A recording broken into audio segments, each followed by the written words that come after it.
WrestleMania week is officially over as WWE wrapped up SmackDown tonight, which took place in Brooklyn, New York at the Barclays Center. And I'm sure WWE can't wait. They're already getting plans ready for next year's WrestleMania. And it's getting to a point where WrestleMania is starting to lose some of its prestige to me because it's just too long.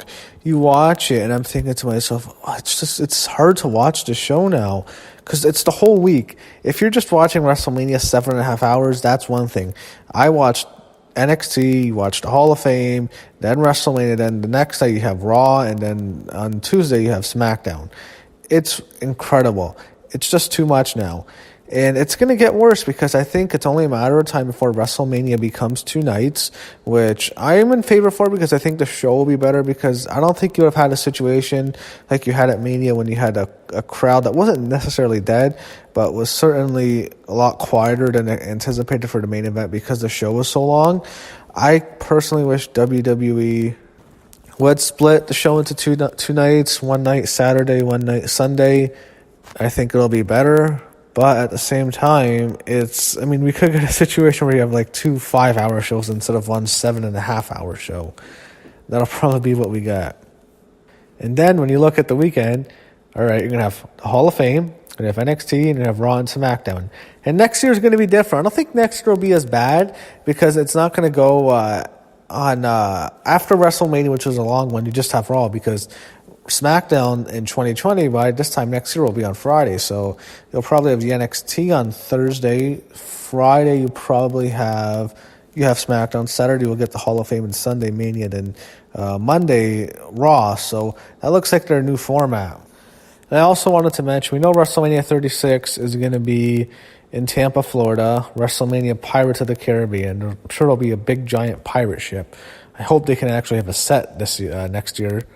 But there's also rumors that WrestleMania 37 is going to take place in Los Angeles, California, when they finish up their new football stadium, which is going to be the premier football stadium. It's going to be huge. That's going to be the new location for WrestleMania in 2021. I'm not surprised. I think it was only a matter of time before they do a WrestleMania in LA. And that show will be huge. That's going to be one of the biggest WrestleManias of all time. But now we can finally talk about SmackDown. Not too much happened on this show. There was it was just a show to me. I wasn't really that entertained by it. I didn't think it was too noteworthy, except I guess there was a title change. You had the New Day come out and they have a big victory celebration. They have a blue carpet in the ring, and what happened is they have like these giant balloons. They're all in rainbow colors. And it looks really good because it's over the ring. And the New Day comes out. They're all cheered like crazy. Kofi is just the biggest babyface. Fans are chanting, "You deserve it." They're all celebrating. This is the time of his life this weekend. This guy is so thrilled. And how could you not be happy for him? You have a situation where Big E did splits last night on Raw, and he does it again here. And this guy's balls, man. He goes all the way down this time with the splits.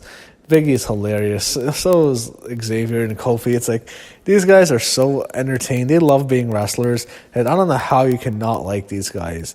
This was a lot of fun to watch. I'm really enjoying it. I think all 3 of these guys are so likable, and knowing that they really wanted Kofi to get the belt, in particular Big E and Xavier.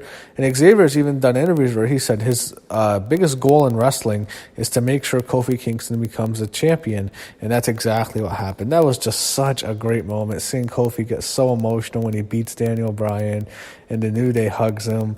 And oh man, that was such a great moment. That was just incredible. I really loved it. And here it's a good promo, except Kofi, when Kofi talks to his family, who they would come later in the show, you have the bar interrupt, and why are they pushing these guys? They're so boring. Sheamus and Cesaro are just a snooze fest. And then they announce a guy who's even more boring than them is going to be their partner tonight, and that's Drew McIntyre. So you have McIntyre. I guess he's aligned with the bar now. All 3 of them are going to make you fall asleep. These fucking guys are so boring. First match was there's so many tag matches. You have a 6-man tag. You have Aleister Black, Ricochet, and they're teaming up with Mustafa Ali to take on Rusev, Nakamura, and Andrade. Zelina was out with Andrade. This match was okay. You had Ali finish Almas with the 450 splash. There was a cool part where all three of them sat in the ring like Aleister Black, both Ricochet and Ali. I mean, I'm not going to even rant about it. You can call him Ali now. We can't call him Mustafa Ali. Why? Ali, that's a horrible name. Ali is such a common name. What is Ali? Muhammad Ali? Ali. At least call him Mustafa, because Ali is such a common last name. It's horrible. I just think that's so stupid. And it's Mustafa Ali's not a long name. I mean, it's not like Alexander Rusev, longer name, or Antonio Cesaro, I guess it's a long name. This is not a long name. It's just terrible. I'm so sick of Vince, man. He just has to change their names. It's whatever. So after the match, you had the funniest part was Ali was celebrating and Randy Orton comes out and hits an RKO. And as Randy Orton's walking up the ramp, he's looking into the light and he can't see because he's blinded by the light. Randy Orton is extremely pissed off. He had a really good match with AJ Styles in his opinion, and he is furious with the WWE for fucking up the lights. And he even wrote an Instagram post how you missed a great fucking match. This guy is extremely mad. He is furious with the WWE, and rightfully so. He's ripping them. He apologized on behalf of the company. He even did a thing where he can't see into the lights. He has every right to be, and it's you know what? It's the truth. That was some bullshit WWE did on WrestleMania. So after the match, after Orton walks away, Kevin Owens come out and hit a stunner on Rusev. You had the Usos congratulate Kofi Kingston. That was all right. You have R-Truth and Carmella in the ring. They mentioned Becky Lynch. I knew they also mentioned Becky Lynch, so I think they're just going to have everyone mention Becky. Carmella talked about her on winning the Battle Royal, and Truth thought it was Andre the Giant. He's an idiot. You had Samoa Joe attack R-Truth and choke him out. They had Braun Strowman attack Joe, and they both go out the ring. So I guess that's the next promo. I don't they have everyone in town, so they're just gonna have Raw and SmackDown wrestlers appear on the same show. And plus, there's a shakeup next week, so it doesn't really matter. I guess it's just there's no rules this week. The new tag team champions, the Iconics, come out. They cut a promo to talk about how they're going to be fighting champions, and they announced their new opponents are these two jobbers from Brooklyn.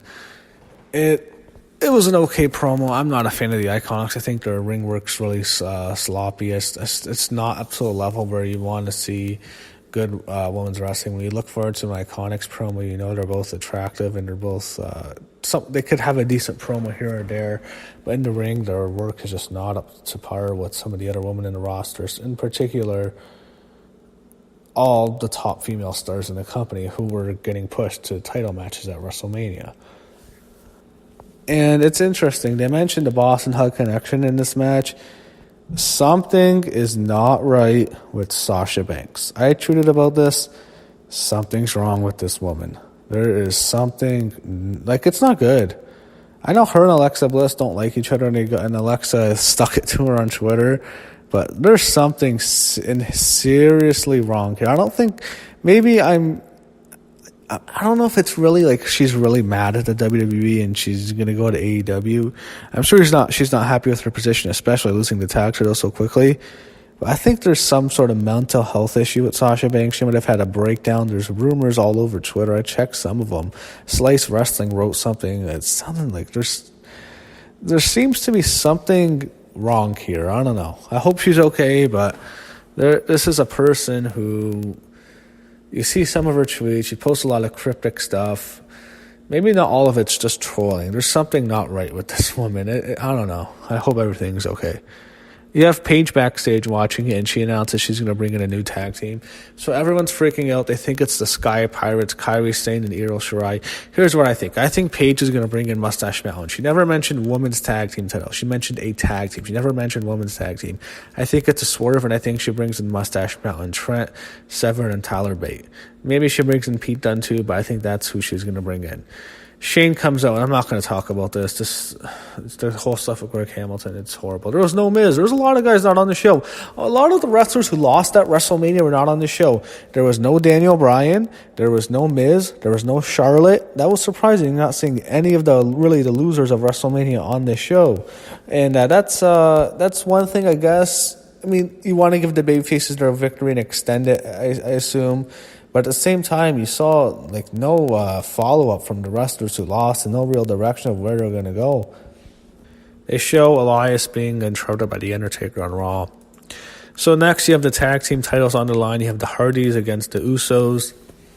And yes, the Hardys beat the Usos 1-2-3. Why the fuck was this not at WrestleMania? I want to see the Usos and the Hardys tear it up at WrestleMania. Even though the Usos had a good match, I was thinking to myself, that's damn good. I'm sure the Usos would have loved it. And even if they lose to the Hardys, I think they'd have been happy to have wrestled the Hardys. But I think WWE, what happened was when they signed the Usos, they wanted to keep them happy.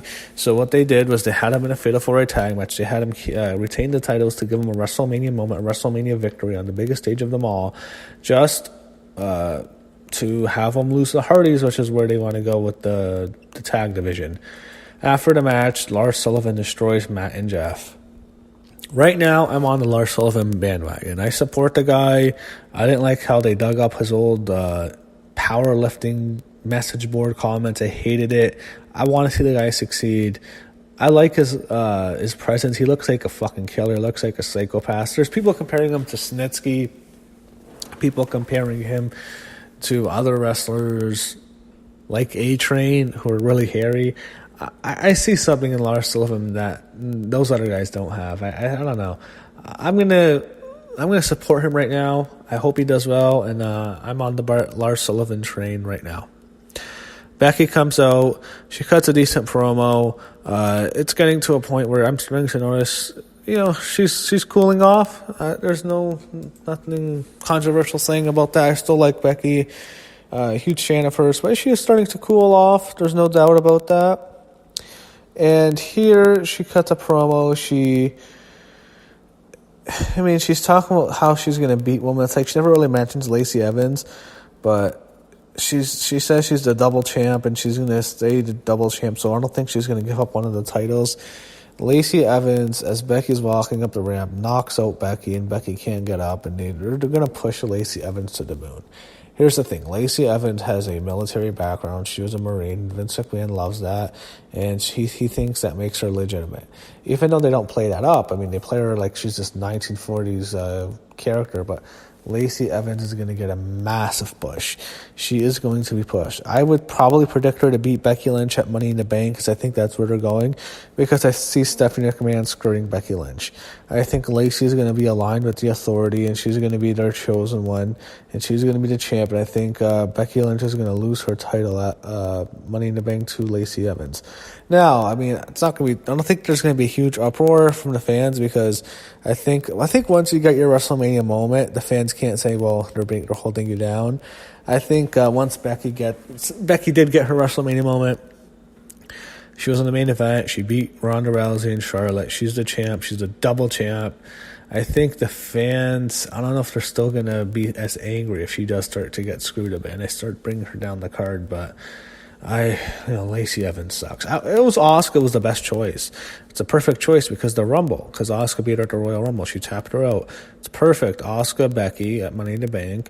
Becky can get her redemption on Asuka, but we're probably never going to see that.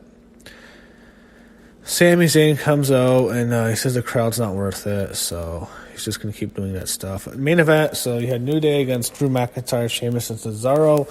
New Day with the victory, and I loved how the weekend ends. Like, the way SmackDown ends is the ending of WrestleMania week, and this is how you end it. You have the New Day celebrating, and then Kofi Kingston brings in his family. He brings in his kids. He celebrates with them, brings his wife in. Just an amazing moment. He's celebrating with his family. This is the highlight of this guy's career. It's impossible not to like Kofi Kingston. I don't know how you cannot like this guy. It was a great moment. He's celebrating. This guy's on top of the world. Great way to end SmackDown, and it's impossible not to be happy for Kofi. So SmackDown, it was okay. I thought it was a better show than Raw. It was all right.